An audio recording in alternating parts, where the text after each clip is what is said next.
Hello बच्चों, चलिए प्रश्न को हल करते हैं। N2O5 के विघटन के लिए प्रथम कोटि वेग स्थिरांक का मान 6 इंटू 10⁻⁻⁴ सेकंड इनवर्स है। इस विघटन के लिए अर्धायु का मान होगा। आपको विकल्प दिए हुए हैं। विकल्प ए में अर्धायु के लिए समय दिया हुआ है 1155 सेकंड।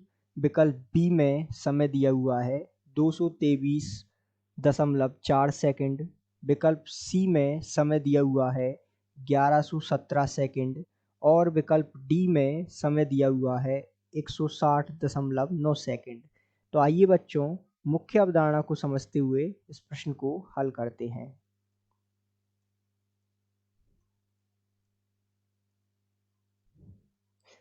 तो मुख्य अवधारणा के रूप में सबसे पहले हमें जो प्रथम कोटि की अभिक्रिया होती है उसके लिए अर्धायु का सूत्र याद होना आवश्यक है, अर्थात उसकी अर्धायु की गणना किस प्रकार की जाती है उसकी जानकारी होना आवश्यक है। तो प्रथम कोटि अभिक्रिया के लिए अर्धायु का सूत्र क्या होता है, आइए इसको हम जानते हैं।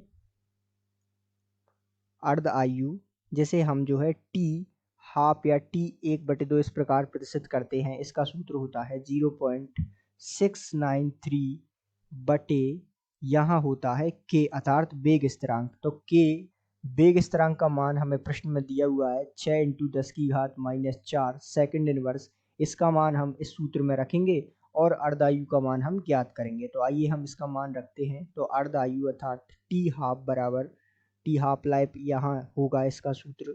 तो ये इसका सूत्र में हम इसका मान रखेंगे 0.693 बटे में इसका मान रखेंगे हम के का जो दिया हुआ है वेग स्थिरांक का मान 6 इंटू 10⁻⁴ और ये दिया हुआ है सेकंड इनवर्स। तो यदि हम इसको हल करें तो टी हाफ बराबर यहाँ होगा 0.693 और ये ऊपर चल जाएगा तो ये हो जाएगा 10⁻⁴ और सेकंड और यहाँ नीचे बचेगा 6। जब इसे हम हल करेंगे तो टी हाफ अर्थात प्रथम कोटि की अभिक्रिया के लिए जो अर्धायु काल है वो हमारे पास प्राप्त होगा 1155 सेकंड। तो ये जो है इसका उत्तर हमारे पास प्राप्त होगा इसे हल करने पर। अब आइए विकल्प देखते हैं। तो ध्यान दीजिएगा, विकल्प ए में जो आपको अर्धायु दे रखा है, अर्धायु काल का समय 1155 सेकंड, हमने हल करने पर भी यही पाया। तो हम कह सकते हैं कि दिए गए प्रश्न का सही उत्तर विकल्प ए है। आशा करते हैं आपको समझ आया होगा। धन्यवाद।